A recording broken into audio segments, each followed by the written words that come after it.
जाता कि अगर भगत बहुत पापी है, बहुत मतलब उसके कुकर्म हैं, अगर गुरु उसको सही मिल गया तो क्या वो निकाल देगा उसी दिन, पाप निकल। उसी दिन भगवान कौन होता है? जी जी महाराज। भगवान कौन होता है? भगवान किसने देखा है? जी ऐसा प्रश्न हमारे पास भी आता है। ये बता सकते हो कि वही तुम्हारा बाप है? लिखिए तो बढ़िया लिख दीजिए, खूब सोने के अक्षर में लिख दीजिए। एड्रेस ना लिखिए तो कहाँ जाएगा वो? फेंक देगा फाड़ के वहीं। जो गुरु जप नहीं करता होगा, उसको भगवान का कोई अनुभव नहीं होगा, तो उस चेला को कुछ भी नहीं होगा। तो जैसे बिजली के पावर हाउस से जब हम तार कनेक्ट करेंगे तो आपका उजाला तो होना ही होना ही है। अब वहाँ बिजली हाउस में जब बिजली नहीं होगी तो आपका उजाला कहाँ से? चाहे साधु हो, सन्यासी हो, कोई भी हो, किसी के जीवन में पराई स्त्री आ गई, गया खत्म, फिर वो बचने वाला नहीं। आप वहाँ से एक बुलेट गोली ले आइए, चाहे एलजी ले आइए, और वहाँ से खूब अपने बल भर तान के हमारे पर मार दीजिए, मर जाएंगे हम? नहीं मरेंगे। और उसी बुलेट गोली को, एलजी को बंदूक में भर दीजिए और फिर मार दीजिए, बचूंगा? गुरु बंदूक होता है। ये भगवत प्राप्ति का मार्ग मतलब सुखद होता है। सुखद होता है बहुत। तभी गुरु बना लिया है और उनको मतलब वो जो बता रहे हैं आप, उस मतलब पावर का नहीं है, तो गुरु बदल सकते हैं फिलहाल। हाँ, बदल सकते हैं।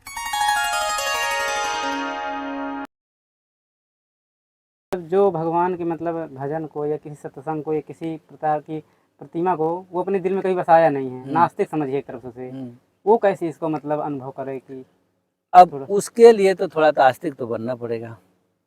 ऐसा नहीं कि डायरेक्ट कोई घोल के तो पिलाएगा नहीं मतलब पता है ये जो अब समय चल रहा है ना, नए युवा आ रहे हैं, वो पहले अनुभव चाहते हैं। सुना हूँ कि भगवान कौन होता है। जी जी महाराज। भगवान कौन होता है? भगवान किसने देखा है? जी ऐसा प्रश्न हमारे पास भी आता है। जी जी। हमारे पास एक ने प्रश्न किया कि भगवान है? हम बोले हाँ है। तो बोले आप देखे हैं? हम बोले देखा भी हूँ। तो बोले कि आप हमको सिद्ध कर सकते हैं? जी महाराज, यही थोड़ा कहना था हमारा। तो हम हाँ सिद्ध भी कर सकता हूँ। तो बोले तो करिए। हम बोला कि बात बताओ, तुम्हारे माँ है? बोला हाँ है। हम तुम्हारे बाप हैं? बोला है। हम सोचे कि ये आउट ऑफ रेंज की बात आउट ऑफ रेंज से ही उतर देना पड़ेगा। जी माने वेद से उतर तो हम समझा नहीं सकता। नहीं, उनको समझ में नहीं आएगा। समझ में नहीं आएगा। अब उल्टा उतर दूंगा तो जल्दी समझ में आ जाएगी। तो हम उल्टा उतर ही उनके लिए उल्टे लोगों को उल्टा ही उत्तर देना चाहिए। तो हम लेके तुम्हारी माँ है? बोला हाँ है। बाप है? बोले हाँ। आपके बाप का नाम क्या है? बोले अमुक। हमने ठीक। ये बता सकते हो कि वही तुम्हारा बाप है? अब तो तिल मिलाए हो, खूब जोर से तिल मिलाया। भाई क्या गारंटी है कि बाप वही है? बताओ। तो बोला कि माँ कहती है। हम साले तो नहीं, तो माँ कहती है तो हमारी श्रुति जो है ना, वेद है ना, वो हमारी माँ है। जब श्रुति कहती है कि भगवान है तो तुम मान लो। तो माँ के कहने पर मान लेता है कि वो बाप है, तो वेद भी तो हमारा माँ है, श्रुति को माँ बोलते हैं। तो वेद कहता है कि हाँ परमात्मा है तो मान लो। और यदि तुम माँ का बात नहीं मानता है, माँ का मानता है, वेद का नहीं बात मानता, तो तू तो देवालिया है। और दिवालिया है तो उससे देवालिया से तो बात ही नहीं की जाती है। और थोड़ा भी आस्तिक यदि तुम माँ को मानते हो तो हमारे वेद को भी मानना पड़ेगा। तब बोले महाराज ये तो बड़ा जुक्ति से आप हमको मनवा रहे हैं। हम बोले नहीं, जुक्ति से मत मानो, तर्क करना है तो कर लो। तुमको बाप का प्रमाण माँ दे रही है, तो हमारे धर्म का प्रमाण हमारी वेद श्रुति है, माँ है वो। तो वेद कह रहा है कि भगवान है, सभी देवी देवता हैं, वैसा ही मानो, अलग से कुछ कहने की तो कोई जरूरत नहीं है। तब जाके चुप लगा गया। बोला कि अरे आप तो 1-2 मिनट में तो सारा हमारा सवाल ही खत्म कर, हम तुम्हारे साथ लंबी चौड़ी बहस की जरूरत नहीं थी। अब लंबी चौड़ी बहस की सुनना है तो आप सुनो, मैं बताता हूँ ढंग से। फिर तो ढंग से बताए तब जाके संतुष्ट हुआ वो। तो हमने ऐसा सवाल नहीं करना कि भगवान कौन है, भगवान कहाँ होते हैं, भगवान हम देखे नहीं। हमने अभी तुमको बीमार पड़ जाए तो हम क्या बिगाड़े? जी आएगा कि हम क्या किसका बिगाड़े कि हमको ये दुख मिल रहा है। तो क्या बिगाड़े के मतलब कि पूर्वजन्म साबित हो रही है। अब पूर्वजन्म साबित हो रही है तो तुम कुछ किया होगा, और जब कुछ किया हो तो उसका दृष्टा तो कोई दूसरा है ना, जो तुमको फल दे रहा है, वही भगवान है। हाँ जी, एक और सवाल था काफ़ी लोगों का कि मतलब हम भक्ति भी करते हैं, पूजा पाठ भी करते हैं, लेकिन वो मतलब हमें कष्ट उस तरह के मतलब नहीं रहते हैं, दुख हमें रहते ही, तो उसका क्या मतलब? ऐसा है ना, अब लोग सोचते हैं कि हमारे पास कोई कष्ट है तो हम अभी राम राम जपता हूँ तो निकल जाए है ना। जी जी। उसकी संख्या निर्धारित है। जैसे कोई रोग हो गया तो महामृत्युंजय है रोग निवारण करने के लिए, तो विधि पूर्वक 1.25 लाख जप दीजिए, किसी भी रोग पर कट आउट कर देगा वो। अच्छा, लेकिन आप सोचिए कि हम 4 दिन जप रहा हूँ, 4 दिन है, वैसे खत्म नहीं होने वाला। उसकी एक विधि है, विधान है, उसका संकल्प करके उस पर जपिए। ऐसे राम नाम जपते रहिएगा तो अन्य में फायदा तो करेगा, लेकिन रोग में कम काम करेगा। वो सारे प्रारब्ध के ऊपर काम करेगा, सारे संचित प्रारब्ध क्रियामन जितना पाप है ना, सब पर काम करने लग जाएंगे। अब एक रोग पर, पर्टिकुलर एक रोग पर आप उसका संकल्प कर दीजिए, इस रोग के लिए मैं इतना जप कर रहा हूँ, डायरेक्ट मारेगा वो, खत्म, फिर दूसरी जगह नहीं जाएंगे वो। तो वो सारा नाम एक ही रोग पर लग जाएगा और जल्दी हो जाएगा। अब जैसे एक वीडियो में बोला हूँ मैं, हमारे हृदय में थोड़ा सा बीमार पड़ गया, वो एक वाल खराब हो गया। तो एक वाल खराब हुआ तो डॉक्टर से जाकर सागर में दिखाए, तो उस समय 7 लाख रुपए लग रहा था ऑपरेशन में। और लगभग उस समय वाल का इतना सक्सेसफुल ऑपरेशन था भी नहीं, अब तो हो गया है, और उस समय नहीं था। उसमें लगभग 98% एक्सपायर कर जाते थे, 2% बचते थे मात्र। अब जैसे आँख पलकी ना, उतने में वो पाइप काट के जोड़ना पड़ता था उनको, और मैं जोड़ दिया तो ठीक है, नहीं जोड़े तो गए। अब वही बीमारी हमको हो गई साधु होने के बाद। अब 7 लाख रुपए तो पहले था नहीं, अगरबत्ती माचिस का तो पैसा ही नहीं था, और 7 लाख कहाँ से लाएंगे हो। कभी कभी अगरबत्ती भी घुमा नहीं सकते थे, ऐसा भी होता था। तो हम कहे कि कोई बात नहीं, पर हमारे मूड में आया कि मंत्र काहे लिया, फिर तो इसी का प्रयोग कर लो। तो फिर लाए और विनियोग बदल के और रोग के लिए कर दिए, और मात्र 10,000 हम रोज चलते थे। और साल भर के बाद जाके जब हम एक्सरे कराए तो डॉक्टर गुड बाई बोल दिया, बोले कुछ भी नहीं है। अब पिछले बाद वाला फिर एक्सरा थोड़ा दिखाया हमने, ये देखो तो, बोले हाँ इसमें तो वाल खराब है। तो हमने ये वाल जो खराब इसका है ना, यही फोटो उसका भी है। जी थोड़ा इसका वो बताइए कि मतलब जो जब कर रहे हैं, मंत्र कर रहे हैं, मतलब जिस रोग पे है उसका ऐसे थोड़ा सा। जो रोग हो उसी रोग के लिए जप के उसी का संकल्प होगा। अच्छा, अकेला उसी के लिए, पूरे के लिए नहीं होगा, तब तो जाकर फटाफट काम हो जाएगा उस पर। जिसका भी काम हो, जो भी मनोकामना हो, राम नाम उसी के लिए संकल्प करके भी जल्दी से जल्दी निकल जाएगा। अब आप ऐसे छोड़ देंगे तो व्यक्ति के पास तीन प्रकार के कर्म होते हैं, संचित, प्रारब्ध, क्रियामल। ये पाप 3 प्रकार के हम भोग। संचित है कि अभी आपको भोगना नहीं है, रखा हुआ है, कभी भी भोगा सकते हैं। प्रारब्ध जिसके लिए शरीर बना है अभी, तो हमको अभी शरीर बना है, तो जो पाप, जो सुख सुविधा के लिए मिला है, बिना कुछ किए मिलेगा, भोगेगा, रोग होगा चाहे सुख होगा, अपने आप मिल जाएगा। और क्रियामल अभी जो कर रहे हैं वो अगले जन्म के लिए हो गया। तो अब ऐसे जब भगवान का नाम जपेंगे तो तीनों पर काम करेगा, वो एक पर नहीं काम करेगा, तीनों पर जाकर राउंड मार देगा। और तीनों पर राउंड मारेगा तो उतना तो आप कर नहीं पाएंगे कि तीनों एक ही साथ खत्म कर देंगे, होगा, संभव नहीं है वो। अब एक किसी रोग पर हम नामनेट कर देंगे, अमुक रोग निवारणार्थे राम नाम जप करी से भी नहीं होगा, पूरी संकल्प उठा के ओम विष्णु श्रीमद्भगवतो महापुरुष विष्णु राग परतमानस ब्राह्मण हनि द्वितीय प्रारार्धे श्री श्वेत वरा कल्पे वासवत मनमते अष्टमी कलयुगे कले प्रथम चरणे भारतवर्षे भरतखंडे जम्बूद्वीपे आर्यावर्तम देशांतर्गते बौद्धावतारे। अभी नल नामनी संवत्सर चला, तो नल नामनी संवत्सरे उत्तरायणे ग्रीष्म ऋतु है तो ग्रीष्म ऋतु। आज दिन वार तिथि सब सत्सु ग्रह गुण गण विशेषण विष्टाम, अपना गोत्र नाम, मम कायिक वाचिक मानसिक ज्ञाता ज्ञात सकल दोष परिहार, श्रुति स्मृति पुराणों फल प्राप्तार्थ। अब क्या रोग है यही बोलना पड़ेगा। अमुक रोग निवारणार्थे जो भी नाम हो, राम नाम हो चाहे शिव नाम हो, नारायण, जो जिसका जो है निवारणार्थे अमुक नाम जप करी सभी ने बस डाल दीजिए, और उसको पाठ नियम से क्रम से करते रहिए। महाराज ये कोई काम मतलब रोग हो, कोई काम हो, कोई भी कुछ भी हो ना, कुछ भी किसी चीज को हम पाना चाहते हैं, उससे वैसा संकल्प करके जपना चाहिए, जी। तो फटाफट काम होने लग जाएगा। अब आप कुछ विधि निषेध में कली मल्हार नहीं, विधि आप करेंगे नहीं तो वो भी काम नहीं करेंगे। वो तो जब चिट्ठी लिखेंगे तो चिट्ठी तो बढ़िया लिख दीजिए, खूब सोने के अक्षर में लिख दीजिए। एड्रेस ना लिखिए तो कहाँ जाएगा वो, फेंक देगा फाड़ के वहीं। अब भीतर चिट्ठी कुछ भी मत लिखिए, और ऊपर एड्रेस बढ़िया लिख दीजिए, चला जाएगा ना। वो खोल के देखेगा सादा है, कोई बात नहीं, जाला जाएगा ना। उसी प्रकार ये है। अब जो बढ़िया से विधि विधान पूर्वक किसी के लिए जपेगा तो पूरा हो जाएगा।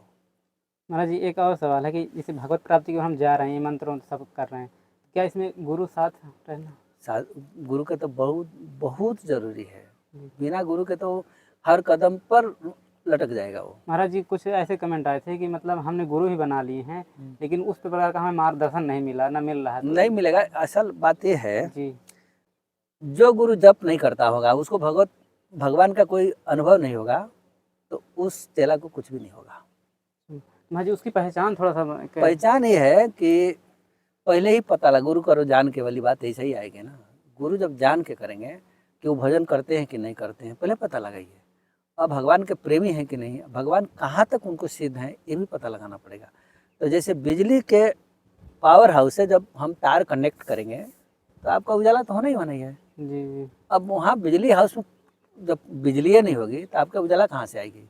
तो जिसको गुरु बना रहे हैं उसका ही पुण्य नहीं होगा, उस तरह से जुड़ाव नहीं होगा, तो आपको कहाँ से मिल जाएगा वो। जी, पहले वो पावर हाउस देख लें कि वहाँ बिजली है कि वहाँ नहीं है कि नहीं है, पहले वही गुरु के पास देख लीजिए वहाँ है कि नहीं है। अभी एक हमारा अपनी बात बता रहा हूँ, जी अब नाम नहीं लूँगा जी नहीं तो चिढ़ जाएगा। कानपुर के कोई है, जी। पत्नी कोई दूसरे साधु की, पति दूसरे साधु के चेला है, अच्छा पत्नी आके हमारे पास चेला बन गई, पति को लेके आई थी यहाँ। अच्छा। और 1 महीने के बाद जैसा हम नियम बताया उसका सारा अनुभव चालू हो गया। चालू होने के बाद पति ईर्ष्या कर गया, बोले कि इसको हो रहा है, हमको तो हो ही नहीं, हम तो तुम दूसरे के चेला हो ना, उसका जिम्मेदारी तो मेरी नहीं है, जी जी। मेरा जिम्मेदारी जहाँ वही है। पत्नी बोले महाराज बताओ, यहाँ हमारा अनुभव हो रहा है तो ये ईर्ष्या कर रहा है। मैंने बताओ, वो तो पति पत्नी दोनों हैं, तो वो जहाँ जिस गुरु का बना उसे जाके लड़े कि हमको कहीं नहीं हो रहा है, हो रहा है। वो उसका जवाब वो देंगे। जी जी। यहाँ हमारे यहाँ तो लड़ने की जरूरत, तुमसे भी लड़ने की हमसे कोई जो जरूरत। लिए उनको हो रहा है। तो हाँ, जहाँ पावर हाउस में कनेक्टेड हो गया वो तो जुड़ा रहेगा। जी अब हम चल रहे हैं, गाड़ी भी चल रहा है, अब ब्लूटूथ लगा रखे हैं, मोबाइल जेब में है, बातचीत हमारी चलती ही रहेगी, नहीं चलेगी। जी जी जी। अब जिसका ब्लूटूथ ना हो, फोन ना हो, किसी दूसरे का सुन के सोचे कि हम भी बात करूँगा, ऐसे ही कर पाएगा वो। तो उस सबका एक जरिया होना चाहिए, जुड़ा होना चाहिए। तो उनका अनुभव इसलिए नहीं होता है कि उनका गुरु का जो मार्ग है ना, गुरु में वो शक्ति नहीं है, वो शक्ति नहीं है तो गड़बड़ा जाएगा। जैसे अब हम हमारे जितना चला सबको अनुभव तो खूब हो रही है, हमारे में थोड़ा भी गड़बड़ी आ जाए आज कि जितने चले हैं सब गिर जाएंगे, धड़ाम से गिर जाएंगे, किसी को कुछ भी नहीं होगा। जब तक हम प्योर हूँ तभी तक होगा, और जहाँ हमारी प्योरिटी खत्म हुई बस वहीं गिर जाएंगे सब, टोटल एक साथ गिर जाएंगे। जैसे गुरु हो गए और थोड़ा पाप व्यभिचार में आ गए, तो व्यभिचार में जैसे जब तप नियम जलाश्रय झारी हुई ग्रीष्म सब सोसई नारी, माने जब तप पूर्ण राम नाम जप, मंत्र जप, सबका जप। जैसे एक घड़ा में जल भर दीजिए और जल भर के थोड़ा सा हल्का सा सुराग नीचे कर दीजिए, सारे पानी निकल जाएगा ना। तो उसी प्रकार ये शरीर घड़ा है, शरीर रूपी घड़े में जप तप नियम जितना है सब भर लीजिए, और एक स्त्री नाम के कोई पाप आ गया भीतर किसी प्रकार का, सब सोख के लेके चली जाएगी, कुछ भी नहीं बचेगा उसमें। जब तप नियम जलाश्रय धारी होई ग्रीष्म सोसई सब नारी, ये साधक पक्ष की बात है। चाहे वो गृहस्थ हो, चाहे साधु हो, सन्यासी हो, कोई भी हो, किसी के जीवन में पराई स्त्री आ गई, गया खत्म, फिर वो बचने वाला नहीं है, उसकी पुण्य जाएगी। कभी कभी साधुओं के जीवन में भी देखा जाता है कि उनका थोक पुण्य ज़्यादा है और कुछ प्रारब्ध उनका बाकी है, तो वो लपटने के बाद भी उनके नष्ट नहीं होती है। क्यों? पूर्व जन्म का संयोग बना रहता है वो, तो उस संयोग से पूरा करते हैं, पूरा करके चले भी जाते हैं। तो उसके लिए है कि विविध सुख करिए जग माही अंत काल रघुपति पुर जाएं। तो कुछ व्याख्या अलग भी है, कुछ पक्ष में भी है, पर ये बात सबके समझ में नहीं, इसलिए मैं इस व्याख्या को तो हटा देता हूँ। महाराज जी ऐसा भी होता है कि मतलब गुरु तो ठीक है, जो हो अब बना ली तो ठीक है, अगर भगत अच्छे से क्रियाक्रम करता है भगवान के प्रति, तो क्या वो भगवान से कनेक्ट हो सकता है? कनेक्ट तो होगा, थोड़ा न्यून होकर चलेगा, पद्धति तो मानना ही पड़ेगा उसको। जी जैसे अब बुलेट गोली है आपके पास, LG की गोली है, ठीक है, जी जी। अब बुलेट की गोली लेकर चला के हम आपको मार दूँ तो मर जाइएगा? नहीं मरिएगा ना, आप वहाँ खड़े हो जाइए। अथवा हम यहाँ हूँ, आप वहाँ से एक बुलेट गोली ले आइए, चाहे LG ले आइए, और वहाँ से खूब अपने बल भर तान के हमारे पर मार दीजिए, मर जाएंगे हम? नहीं मरेंगे। पर उसी बुलेट गोली को, LG को बंदूक में भर दीजिए और फिर मार दीजिए, बचूंगा? नहीं। गुरु बंदूक होता अच्छा है। हाँ, अब समझ में आया। गुरु बंदूक होता है, वो उसके मुख से जब आप में प्रवेश कराएगा जी तो अभी तक जो पाप है ना वो गुरु तुरंत खत्म कर देगा, अपने जोग से खत्म करेगा। जी, इसी में एक सवाल और जुड़ जाता है कि अगर भगत बहुत पापी है, बहुत मतलब उसके कुकर्म हैं, अगर गुरु उसको सही मिल गया तो हाँ, क्या वो निकाल देगा उसी दिन, पाप निकल सकता? उसी दिन निकाल देगा वो। जी एक ही बार एक नाम जपत जन जेऊ, हो तो तरन तारन नरते, बारिक एक बार जैसे ही वो कान में मंत्र फूकेगा ना, सबको निकाल कर बाहर कर देगा वो। पर उसका भी थोड़ी वही कनेक्टेड वाली मामला, पावर हाउस वाली बात है। जी अब जिसके पास पहले ही से पावर में है तो एक नहीं 10 बार भी कहेगा तो क्या फर्क पड़ेगी, उसको जोड़ा भी तो होना चाहिए। उसके पास थोड़ा तेज, जैसे आग है, आग ज़्यादा होगी तो 10 आदमी बैठ के ताप लेंगे, थोड़ा और ज़्यादा होगी तो 100-200, अब पूरा इतना दूर में अलाव लगा के बार दें, सैकड़ों लोग आ जाएंगे ना, जी जी सैकड़ों। अब छोटी आग एक चिमनी में रख ले, 1-2 आदमी ही बैठ पाएंगे। तो उसी प्रकार साधु भी होते हैं, थोड़ा चिमनी वाले भी होते हैं, मैंने थोड़ा पुणे वाले, जी ज़्यादा वाले, विस्तार वाले, तो उस हिसाब से कनेक्ट होगा वो। समझा गई? जी बिल्कुल आपके दर्शक भी अब जो इसे कमेंट करेंगे फिर बताइएगा। जी। महाराज जी अपना कुछ अनुभव बता दीजिए, मतलब जी देखा, अनुभव तो नहीं बताते हैं, जी इसलिए कि कहु कवन सीधी लोक रिझाए। जी कहा जाता है कि क्या महाराज? जोग जुगति मंत्र तंत्र प्रभाव फलई तबई जब करई दुराऊ। जोग जुक्ति जप तप जितना है ना, ये बखान करने की चीज़ नहीं है। स्वाधा है, अपने कमरे में बैठ के चुपचाप भजने की जरूरत है। किसी को बता देंगे तो वो बट जाएगा, फटाफट वो नष्ट हो जाएगा। महाराज जी नष्ट हो जाएगा तो वो बताने वाली प्रक्रिया एक नहीं। चीज़ थोड़ा सा और स्पष्ट हो जाए कि भगवत प्राप्ति का मार्ग मतलब सुखद होता है। सुखद होता है बहुत। जी अब बताओ, हम आप जो है ना अभी थोड़ी बड़े हैं, हम जिस जिस अवस्था में घर में आए, जी 20 साल की अवस्था के बाद हम आ गए। अब उस समय हमारी चढ़ती जवानी थी, और चढ़ती जवानी में कोई अनाप शनाप तो करता ही है। जी जी लेकिन शुरू में ही हमको गुरुजी मिल गए, अनुष्ठान पर बैठा दिए, और ठीक 1-1.5 हफ्ते के बाद अनुभव भी चालू हो गई। और चालू होने के बाद एक दिन जब अनुभव होता था तो 1-1 महीना बेहोशी रहती थी, उसी में दिमाग घूमता रहता था, मन में काम कहाँ आया जागृत हो कुछ पता भी नहीं लगता था, और वैसे ही सालों लगता था। अब पूरा ही उम्र गुजर गई, और यहाँ चित्रकूट में कहीं भी कुछ पूछ लीजिए, हमारे नाम पर कहीं कुछ भी कलंक हो तो फिर बता दीजिए, रहा तो यही हूँ। तो वो भगवान नाम के चलते भगवान का जो अनुभव सुखद जो होता है, भूल जाता है आदमी, तब लगता है कि अरे वाह, अच्छा हुआ कि घर छोड़ छाड़ के आया, इतना बड़ा सुख तो परमार्थ है ये।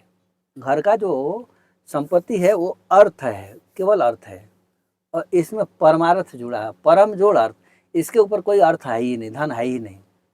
परम राम ब्रह्म परमार्थ रूपा, राम जी जो है परमार्थ माने सबसे ऊंची क्वालिटी का अर्थ है वो जब मिल जाएगा तो छोटी छोटी अर्थ की कोई जरूरत नहीं है कहाँ जरूरत है उसकी। महाराज जी अब एक और सवाल है कि जिनके पास अभी गुरु नहीं है फिलहाल, वो अगर इस ओर जाना चाहते हैं तो अभी कुछ समय के लिए किस चीज़ का जाप करें, किस चीज़ मतलब क्या और मतलब? जाना चाहते हैं तो अब जाप क्या करेंगे, पहले तो गुरु तो बनाना ही पड़ेगा उनको। कोई कहते हैं कि अगर चल भगवान हनुमान चालीसा का पाठ करो, रामायण का पाठ नहीं नहीं, थोड़ा। हनुमान चालीसा पाठ करने से, हाँ हनुमान जी से प्रार्थना करेंगे तो गुरु तो मिला देंगे जी वो तो मिला देंगे। वैसे हमारे पास तो कई थे, 10 थे तो आ गया सब ऐसे ही, 10 थे ऐसे आ गया कि हनुमान जी को उपासना किए अच्छा कि हमको गुरु दे दीजिए, और दे दिए, हमारे पास पहुंच चुका है सब।